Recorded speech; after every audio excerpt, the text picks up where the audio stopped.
Bienvenidos de nuevo a Negocios Televisión, bienvenidos a las noticias del día, pendientes de la actualidad de la última hora, mirando un día más a Oriente Medio. Empezamos hablando del ministro de Defensa israelí, Yoav Gallant. Ha advertido durante un viaje a Washington este miércoles de que el ejército de su país es capaz de devolver al Líbano a la edad de piedra en caso de tener que empezar un conflicto armado con Hezbollah. Gallant, sin embargo, ha aclarado que el gobierno de Netanyahu prefiere una solución diplomática para rebajar la tensión en el confín entre ambos países. En declaraciones a la prensa ha dicho también que había discutido con altos funcionarios de Estados Unidos sus propuestas para el gobierno de Gaza tras la guerra, auspiciando que sería un proceso largo y complejo.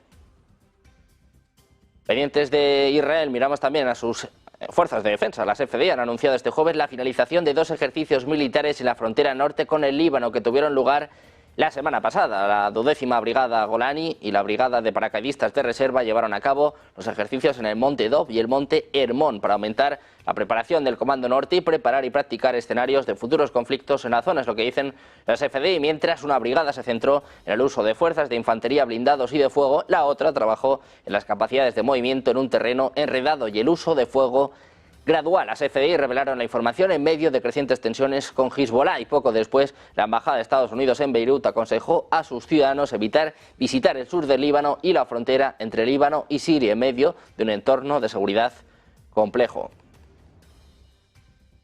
Seguimos mirando a Israel. Al menos un militar ha muerto este jueves a causa de la explosión de una bomba al paso de un vehículo de las fuerzas israelíes durante una nueva operación en la ciudad cisjordana de Jenin, suceso que se ha saldado además con más de 15 soldados heridos. El ejército israelí ha señalado en un comunicado publicado en su página web que el fallecido es el capitán Alon Sakiu, comandante de un equipo de francotiradores en el seno de la brigada Kafir, parte de la brigada Menashe que opera en la zona de Jenin. Según las informaciones recogidas por Haaretz, el vehículo ha sido alcanzado por una bomba enterrada en una de las calles de la ciudad, mientras que un refuerzo enviado al lugar para dar ayuda a las víctimas ha sido alcanzado por una segunda explosión.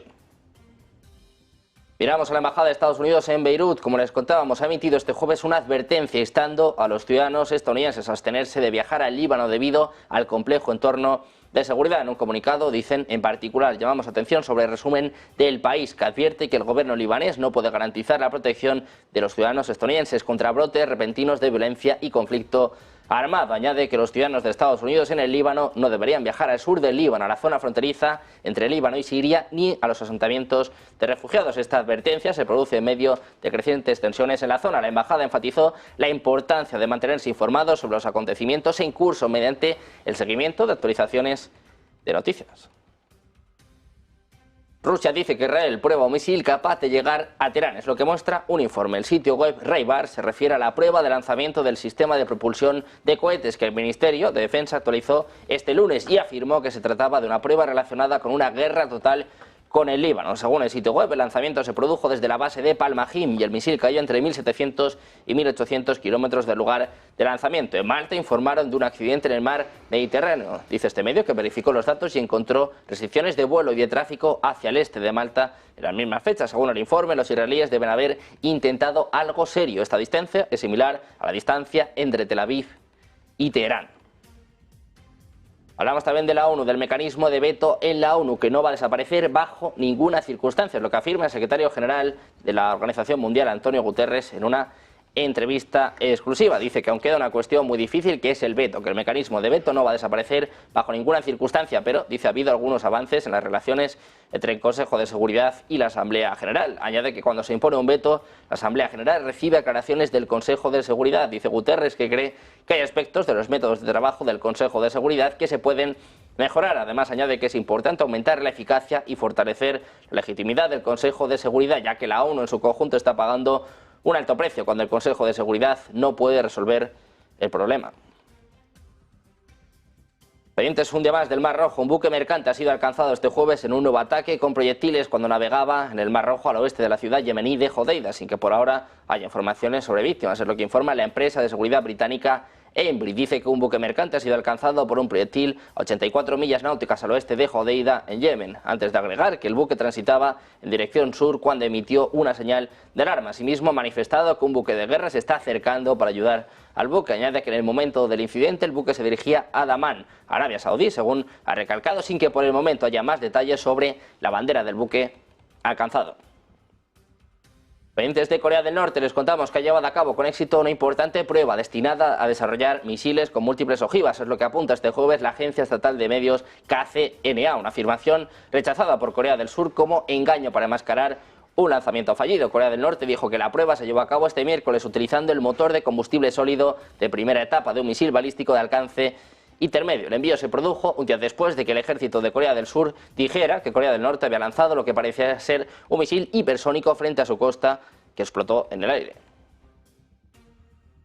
Hablamos también de Taiwán. Del Consejo de Asuntos Continentales ha elevado este jueves su advertencia de viaje para China, Hong Kong y Macao a naranja, desaconsejando todos los viajes no esenciales. El gobierno taiwanés señaló que China ha adoptado recientemente una legislación de seguridad nacional más estricta y señaló que algunos viajeros a China han sido detenidos e interrogados ilegalmente. El gobierno advirtió a los ciudadanos taiwaneses que deben viajar a China que eviten tocar o discutir temas y asuntos delicados, fotografiar puertos, aeropuertos, lugares de ejercicio militares y llevar libros sobre política, historia y religión. Miramos ahora a China, les contamos que está avisando a la OTAN. Dice que está aumentando el peligro de una carrera armamentista nuclear y de conflictos nucleares. Es lo que declara el portavoz del Ministerio de Defensa chino, Wu Qian. A mediados de junio, el secretario general de la OTAN, Jens Stoltenberg, afirmó a The Telegraph que los países de la OTAN están examinando la opción de poner las ojivas nucleares de la alianza en estado de preparación para el combate. Stoltenberg explicó que la OTAN debe demostrar su arsenal nuclear al mundo para enviar una señal directa a los enemigos de la OTAN. En los últimos años, dice China, la OTAN aumenta constantemente el papel de las armas nucleares en la política de seguridad colectiva, fortalece el mecanismo del uso conjunto de armas nucleares, moderniza las armas nucleares desplegadas por Estados Unidos en los países de la alianza y aumenta el peligro de una carrera armamentista nuclear y conflictos nucleares, lo que seguramente encontrará resistencia por parte de la comunidad internacional. Es lo que comentaba el portavoz chino. También señaló que la OTAN ignora los hechos e infla la inexistente amenaza nuclear china y destacó que Pekín se opone firmemente a esto. Dice que exigen que la OTAN deje de difundir información falsa, que cese el chantaje nuclear y las amenazas y que no tiene ningún sentido seguir por el camino equivocado. Hablamos también de Francia, de Jordan Bardella, el candidato a primer ministro de Francia, que ha prometido librar una batalla cultural contra el islamismo y asegurar un reembolso del presupuesto de la Unión Europea, aunque prometió mucho pragmatismo en la economía si su partido gana las elecciones anticipadas. El líder del partido Asamblea Nacional ha dicho en una entrevista en Financial Times que confiaba en ganar con mayoría absoluta las elecciones legislativas, lo que obligaría a Macron a un gobierno de cohabitación o de poder compartido con una contraparte potencialmente antagónica. Dice Bardella que los franceses están listos para el cambio. Añade que el país quería romper con 7 años de macronismo que ha sido brutal en su método de gobernar. También ha prometido utilizar el peso político de su victoria electoral para recortar las contribuciones de Francia al presupuesto de la Unión Europea en 2.000 millones de euros. Precisamente la Unión Europea y Ucrania han firmado este jueves un acuerdo sobre garantías de seguridad, según el cual los 27 se comprometen a continuar con el apoyo militar y financiero a Kiev y avanzar en el proceso de adhesión, cuyas negociaciones empezaron esta semana. Los presidentes del Consejo Europeo, Charles Michel, de la Comisión Europea, Ursula von der Leyen, y de Ucrania, Volodymyr Zelensky, firmaron el documento en Bruselas antes de la cumbre que los líderes celebran hoy y mañana en la capital comunitaria. Dicen que el mundo ha visto la efectividad europea, nuestra habilidad para encontrar la decisión correcta en el momento correcto, es lo que apuntaba Zelensky tras la firma de este acuerdo. Un documento en el que la Unión Europea se compromete a ayudar militarmente, también económicamente a Ucrania. Esto tiene un coste, 1.900 millones de euros, nos lo cuenta nuestro compañero Borja García. La presidenta de la Comisión Europea, Ursula von der Leyen, ha anunciado que la Unión Europea desembolsará cerca de 1.900 millones de euros a Ucrania para, según von der Leyen, mantener en funcionamiento el Estado ucraniano mientras se lucha por la libertad. Hay que recordar que la Unión Europea prometió hasta 50.000 millones de euros al gobierno de Kiev a entregar entre 2024 y 2027, con el objetivo de ayudar en labores de recuperación, reconstrucción y modernización del país. Este anuncio se produce mientras el presidente ucraniano Volodymyr Zelensky visita Bruselas para firmar acuerdos bilaterales de seguridad. El presidente destacó que la presión internacional sobre Rusia no es lo suficientemente fuerte y volvió a pedir ayuda militar. Muchas gracias, Borja, por esta última hora. Miramos precisamente a un país que no está del todo contento con estas decisiones. Miramos al primer ministro húngaro, Viktor Orbán. Ha denunciado este jueves el acuerdo vergonzoso sobre los altos cargos de la Unión Europea, mientras los líderes del bloque convergían en Bruselas para sellar el acuerdo sobre quién dirigirá el grupo durante los próximos 5 años. Dice Orbán que los votantes europeos han sido engañados. El Partido Popular Europeo formó una coalición de mentiras con la izquierda y los liberales. Dice Orbán que no apoyan este acuerdo vergonzoso, es lo que decía en X, refiriéndose al Partido Popular Europeo, cuya principal candidata, Ursula von der Leyen, busca otro mandato como jefa de la Comisión Europea. En la OTAN, el jefe de la OTAN, Jens Stoltenberg, ha dicho en una entrevista a la AFP este jueves que las fuerzas rusas no eran capaces de lograr grandes avances en el campo de batalla en Ucrania y que Kiev estaba causando grandes pérdidas con sus ataques profundos. Decía Stoltenberg, no tenemos ningún otro indicio o razón para creer que Rusia tenga las capacidades, la fuerza para lograr grandes avances. Es lo que decía en una entrevista el jefe de la OTAN. Espera que Estados Unidos siga siendo un fuerte aliado, gane quien gane las elecciones. Pendientes, además, hoy de Biden y de Trump. Por su parte, Francia dice que no va a enviar tropas a Ucrania si su partido obtiene la mayoría de escaños en el Parlamento y Bardella se convierte en primer ministro. Es lo que dice Marine Le Pen en una entrevista en Le Telegram. Añade que para el presidente francés el título de comandante jefe es un título simbólico, porque es el primer ministro el que controla el presupuesto. Añade que Bardella no tiene intención de pelear con Macron, pero que ha trazado varias líneas rojas. De Francia pasamos a Alemania. Les contamos que más reclutas del ejército ucraniano podrían recibir entrenamiento básico en Alemania a partir del próximo año si Kiev traslada algo de educación militar adicional a Ucrania. Es lo que apunta a un comandante de la Unión Europea a Reuters, a medida que crece la necesidad de tropas en medio de la guerra en curso con Rusia. Dice que ha recibido más solicitudes de entrenamiento a medida que Ucrania continúa movilizándose, en particular para entrenamiento básico que está siendo realizado principalmente por Gran Bretaña. Es lo que apunta en una entrevista este jueves el teniente general Andreas Marlow, jefe del Comando de Entrenamiento Especial de la Unión Europea cerca de Berlín.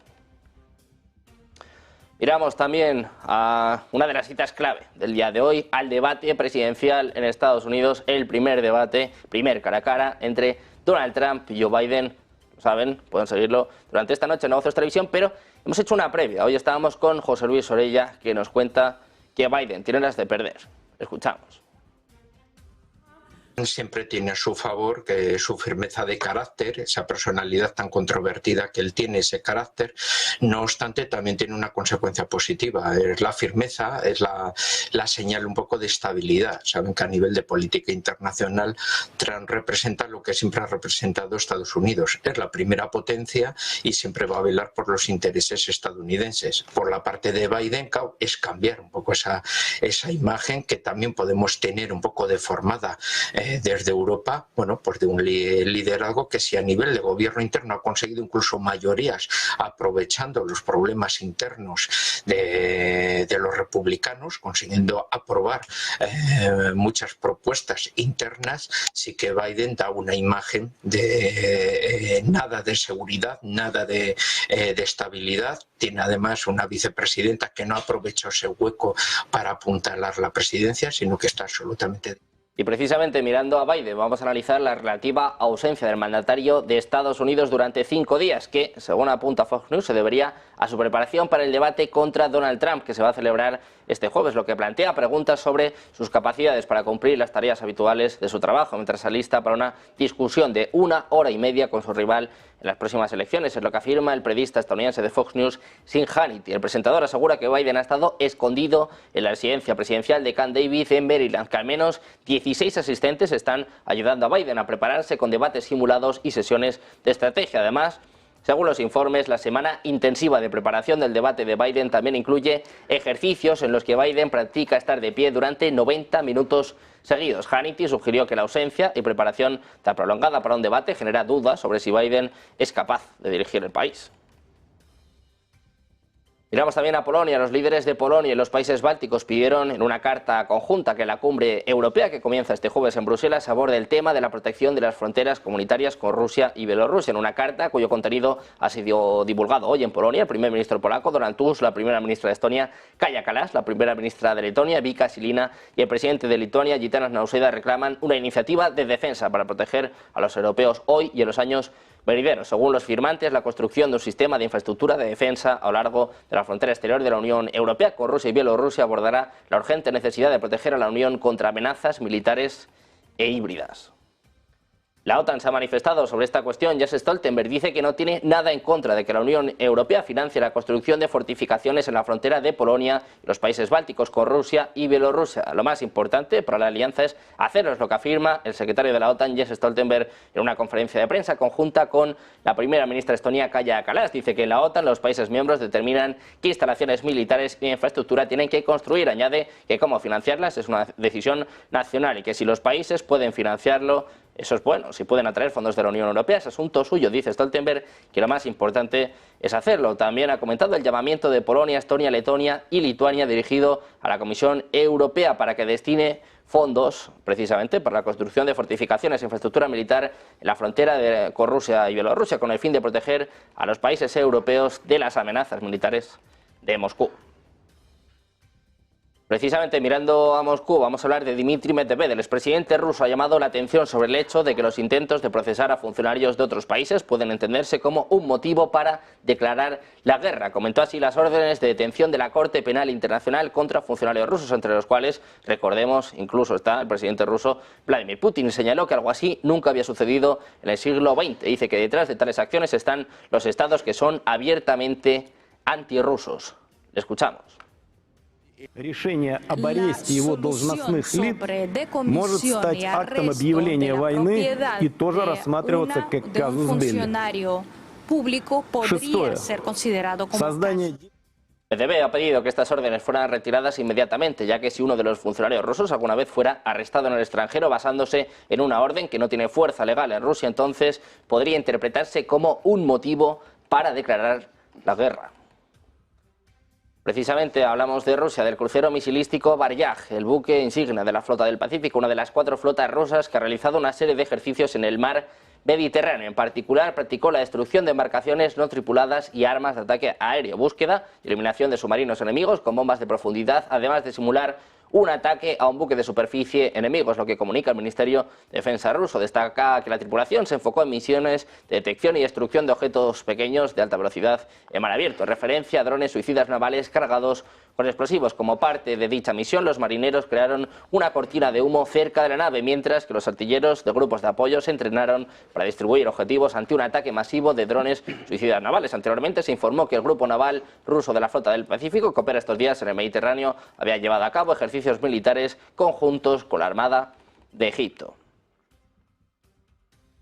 Seguimos mirando a Rusia. Palabras de Dmitry Medvedev. Dice que el mundo moderno y el sistema jurídico establecido en él se han vuelto radicalmente diferentes de los anteriores y han llegado a un punto de no retorno. Esta valoración la hizo el vicepresidente del Consejo de Seguridad de la Federación de Rusia en la sesión plenaria del SBIRF. Medvedev ha calificado las sanciones contra Rusia como un astuto juego de Estados Unidos contra Europa. Dijo que un mundo justo solo se puede construir con países soberanos y añade que hoy el mundo no solo se ha vuelto radicalmente diferente de lo que era antes, sino que lamentablemente en esencia ha llegado a un punto sin retorno y con él el sistema judicial. Ha dicho que el objetivo común es hacer todo lo posible para encontrar una base para resolver contradicciones que están agudizadas hasta el límite.